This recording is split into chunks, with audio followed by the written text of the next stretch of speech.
আপনি আওয়ামী লীগ না, আপনি আওয়ামী লীগ হতেও পারবেন না।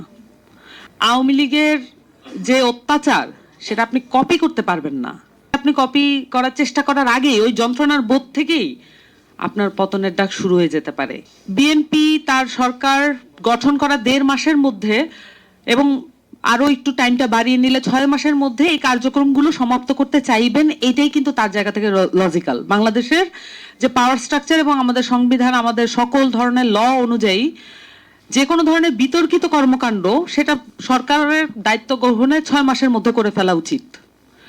কারণটা কি, আপনি 6 মাস বা 1 বছর পরে ধীরে ধীরে আপনার আয়ু কমতে থাকে ক্ষমতায় থাকার। আপনি আওয়ামী লীগ না, আপনি আওয়ামী লীগ হতেও পারবেন না। আওয়ামী লীগের যা ছিল সেটা আপনার নাই, সেটা আপনি ফুরিয়েছেন অনেক আগেই। এবং আওয়ামী লীগের যে অত্যাচার সেটা আপনি কপি করতে পারবেন না, তবে আপনি সেই যন্ত্রণার বোধটা আমাদেরকে ফিরিয়ে আনতে পারবেন।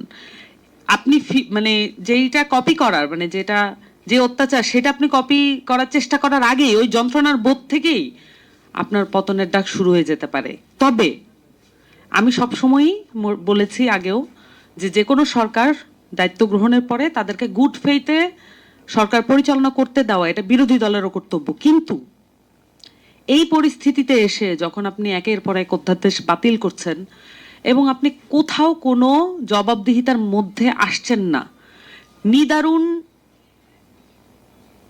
একটা অহংকার আপনাকে পেয়ে বসেছে। এবং পার্লামেন্টে যখন আমরা এখন অধিবেশন শুনি, এই নিদারুণ অহংকারটাই একটা প্রধানতম অ্যাটিটিউডে পরিণত হয়েছে উভয় পক্ষ থেকে। আমি বিরোধী দলেরও এখানে সমালোচনা করব, তারাও প্রেজেন্ট করতে পারছেন না, আর সরকারি দলও এখানে অহংকারটাই তাদের একমাত্র কৌশলে পরিণত হয়েছে।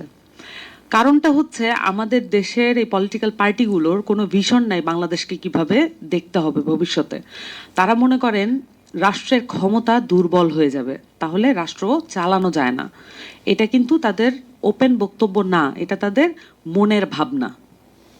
তারা মনে করেন যদি এই অধ্যাদেশগুলো থাকে, তারা যদি অ্যাকাউন্টেবল হন, অ্যাকাউন্টেবিলিটি প্র্যাকটিস করেন, তাহলে তারা সরকারকে নিয়মিত চালাতে পারবেন না, এটা তাদের মনে হয়।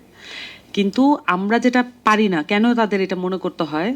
দেখেন, এই যে গুম এবং মানবাধিকার অধ্যাদেশগুলো বাতিল করলেন বা এই বিষয়ক কোনো এক্সপ্লেনেশন আপনি দিলেন না, বিচার বিভাগের স্বাধীনতা আপনি খর্ব করছেন, অসংখ্য পরিবার গুমের পরিবার হয়ে রয়েছে এবং অসংখ্য পরিবার মানবতা বিরোধী অপরাধের দ্বারা যারা এফেক্টেড তাদের পরিবার হয়ে রয়েছেন, অসংখ্য পরিবার বিচারহীনতায় বিচার বিভাগের দ্বারে দ্বারে ঘুরছে। এই পরিবারগুলোর সুরক্ষা এই সরকারি দলকেও সুরক্ষা দিতে পারত।